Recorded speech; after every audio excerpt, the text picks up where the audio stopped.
भारत में इन्हें पूजा भी जाता है। वहीं ब्लैक मांबा अफ्रीका में पाए जाने वाला बेहद ही जहरीला सांप है, जिनके जहर की सिर्फ 2 बूंद ही इंसान को मारने के लिए काफी होती है। यही नहीं, खतरा महसूस होने पर ये अपने दुश्मन को लगातार 10 से 12 बार काटते हैं।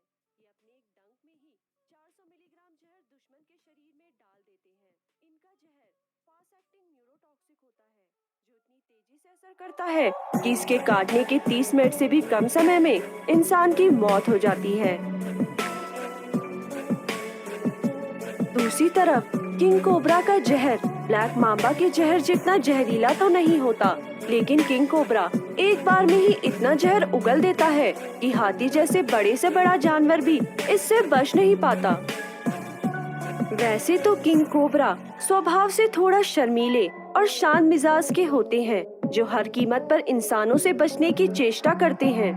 लेकिन जब परेशान किए जाते हैं तो ये आक्रामक हो जाते हैं और गुस्से में अपने फनों को दिखाने और लहराने लगते हैं। फिर एक जोरदार फुंकार मारकर अपने दुश्मन पर वार करते हैं।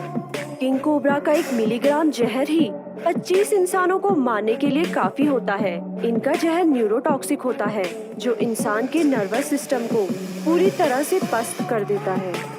दोस्तों, जहां ब्लैक मांबा को छोटे जीव जंतु और पक्षियों का शिकार करना पसंद होता है, वहीं किंग कोबरा भूख लगने पर दूसरे सांपों का शिकार कर उन्हें ही खा जाता है। इसलिए इन्हें किंग कोबरा यानी कि king of all other snakes भी कहा जाता है। वहीं ब्लैक मांबा को इनका नाम इनकी त्वचा के रंग से नहीं मिला, बल्कि इनके मुंह पे मौजूद अलग अलग काले रंगों से मिला है। तो दोस्तों, अब बात करते हैं कि अगर किंग कोबरा और ब्लैक मांबा की लड़ाई हो जाए तो कौन जीतेगा। इन दोनों के बारे में सभी बातें जानने के बाद देखकर तो यही लगता है कि किंग कोबरा ब्लैक मांबा के ऊपर भारी पड़ जाएगा।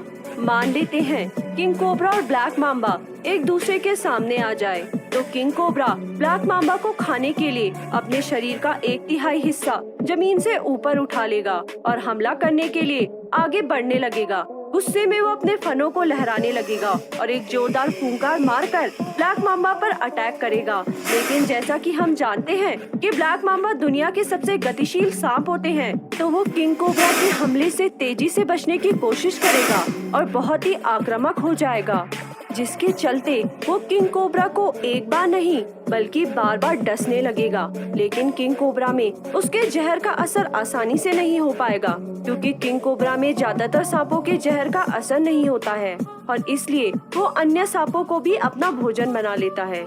हालांकि किंग कोबरा का जहर ब्लैक मांबा के जहर जितना शक्तिशाली तो नहीं होता है, इसलिए वो अपने जहर का असर होने का इंतजार नहीं करेगा और ब्लैक मांबा को अपने शरीर से पूरी तरह से जकड़ लेगा, क्योंकि किंग कोबरा आकार में ब्लैक मांबा से काफी बड़ा होता है, जिसका फायदा उठाते हुए किंग कोबरा ब्लैक मांबा को बच निकलने का कोई मौका नहीं देगा और उसे तब तक जकड़ कर रखेगा जब तक ब्लैक मांबा का दम घुटकर उसकी मौत न हो जाए। इसके बाद किंग कोबरा उसे धीरे धीरे सर से लेकर पूंछ तक निगल लेगा और किंग कोबरा की जीत हो जाएगी। यही नहीं, साइंटिस्ट और एनिमल ट्रेनर्स की माने तो किंग कोबरा दूसरे सांपों से अधिक शक्तिशाली और आकार में काफी बड़े होते हैं, जिसके चलते वो ब्लैक मांबा जैसे अन्य सांपों को आसानी